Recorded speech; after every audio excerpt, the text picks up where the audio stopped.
நெல் விளைஞ்ச பூமி. இப்போ வாழையும் கரும்பு மஞ்சள் மாற்று பயிர்கள்லாம் கொண்டு வந்தாச்சு.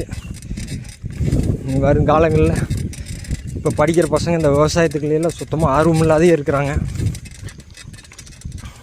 விவசாயத்தை பற்றி தெரிஞ்சு வச்சுக்கிட்டாங்கன்னா ஒரு காலத்தில் அவங்களுக்கு அது உதவும் இல்லை.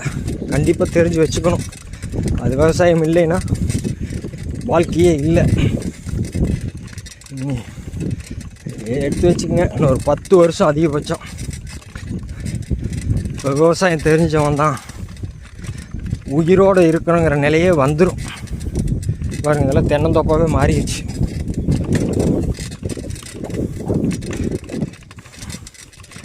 விவசாயம் சொல்லி கொடுத்து பசங்களுக்கு படிக்க வைப்போம். எந்த வேணாலும் படிக்க வைக்கலாம். ஆனால் விவசாயம் தெரிஞ்சிருக்கணும். ஒரு நாளைக்கு படித்த படிப்பு ஒரு காலகட்டத்தில் வந்து அதுக்குண்டான பலன் இல்லாமல் இப்போ நிறைய பேர் படிச்சுட்டு வேலை இல்லாமல் தடுமாறுறாங்க. ஆனால் விவசாயம் தெரிஞ்சு கொஞ்சம் பூமி இருந்ததுன்னா இது சோத்துக்கு சாத்துக்காவது ரெடி பண்ணி பொழைச்சிக்கலாம். விழிப்போடு இருப்போம்.